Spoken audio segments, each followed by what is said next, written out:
चिरां जिल्ला भारत भुटान सिमानि हाथिसारायाव एमएलए जयन्त बसुमतारिया गायग्रा बान्दो प्रटेक्शन बेखेवदों।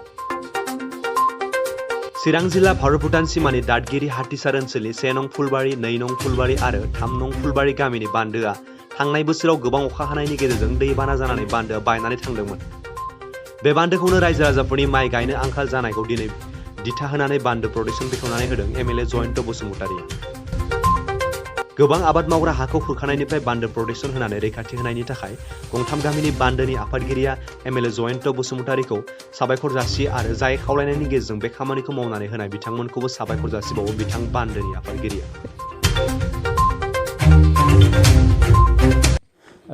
फुलबारि बान्दो बे फुलबारिनिनो 1, 2, 3 मोनथाम गामिनि रायजोफ्रा थांनाय बोसोराव नैबे बान्दोआ बायनायनि थाखाय बिथांमोननि दुब्लियाव दै लांग्रा जि बेबस्था बे बेबस्थाया माने बायनानै थांनानै जोबोद मोनसे रायजो राजाखौ आंखाल खालामदोंमोन आरो बे बान्दोखौनो गो हेडआव मावहोग्रोनाय जादों।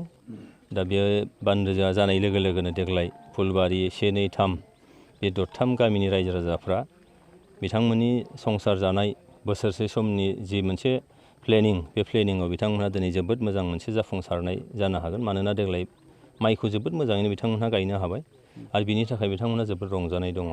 बेखायनो आं दिनै नैबे फुलबारि बान्दोखौ आङो बेखेवफैदों आरो बेजों रायजो राजाफ्रा जोबोद मोनसे गोजोननाय फोरमायदों आरो फैबाय थानाय समाव बेबायदिनो जायगा जायगा माखासे खामानिफोर दङ जायफोरजों रायजो राजाफ्रा सिदायैनो मोनसे बेनिफिट मोनगोन बेखौ आङो मिजिंथिदों।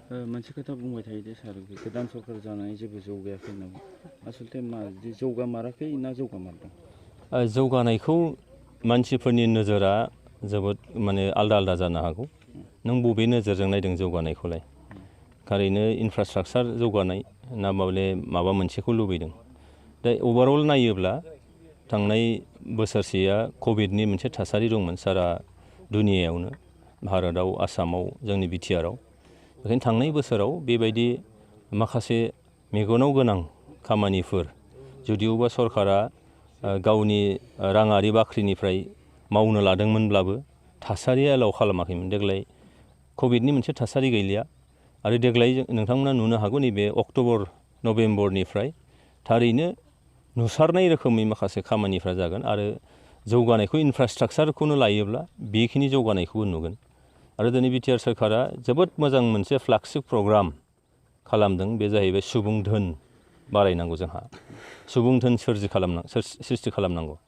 जेरैहाय UPSC एग्जामनि थाखाय बिटिआर ओनसोलनिफ्राय गासै 50 जन जोंनि मेलेम गोनां फरायसाफोरखौ सायख'नानै दाखालि 16 आगस्ट खालि बिथांमोनखौ दिल्लीयाव थिनहरनाय जाबाय। चाणक्य UPSC कचिं सेन्टारनि कलाबरेसनाव बिथांमोनखौ फ्रि अफ कस्ट 50 जन फरायसाफोरखौ फोरोंनाय जागोन आरो बे फैगौ बोसोरथामनि थाखाय बे फ्लागशिप प्रग्राम जागोन। बिनि उनाव आरोबाव IIT NIT नि इन्जिनियारिं खालामनांगौ। दा बेखायनो 50 जन फरायसाफोरखौ बे बिटिआर ओनसोलनिफ्राय सायख'नानै बिथांमोनखौबो क'क्राझारनि डिस्ट्रिक्ट लाइब्रेरि बे जायगायाव माने कचिं होगासिनो दं।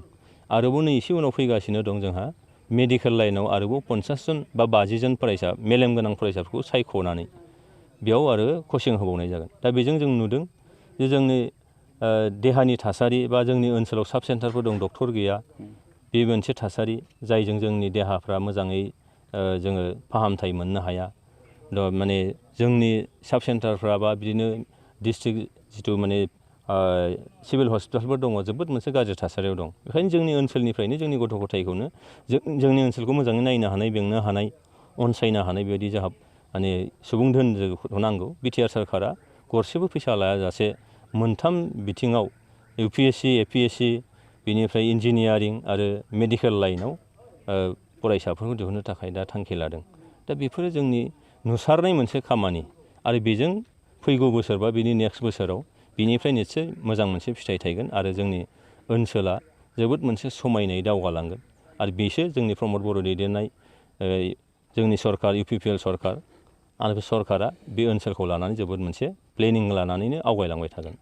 1 नं आरो मैद्य आरो 2 नं फुलबारि बे मोनथाम गामिनि गेजेरावहाय आं 1 नंनि सासे प्रेसिडेन्ट बान्दोनि।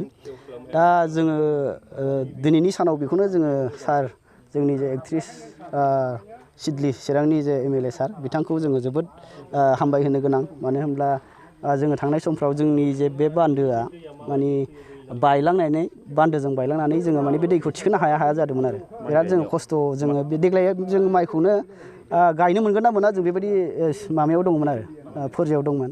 दा जोङो माखासे फंबायफोरनि सिगाङावहाय जों खावलायबाय देखायफैबाय दा बेबायदि अबस्था सारमोननि सिगाङावहाय नोंथांमोना एसे रायज्लायहैयोबा जोंनो बेबायदि मावनानै होयोब्ला जों जोबोद गोजोननाय मोनगौ। जोंनि गामि दरथामा बेबायदिनो गायै फुयै जानानैहाय जों गथ' गथाय फिसाफोरखौहाय जोङो सोलोंथाइ होनायाव जोङो एसे हेफाजाब जागौ। दा बेबायदि जोङो माखासे खावलायनायनि गेजेरजों जोंनि जे फंबायफोर बिथांमोना सार MLA-नावहाय रायज्लायहैनानै बेबायदिनो माने बिथांनि सारनि जे बिथोन बायदिनो बिथांमोना मावफैनानै होबाय।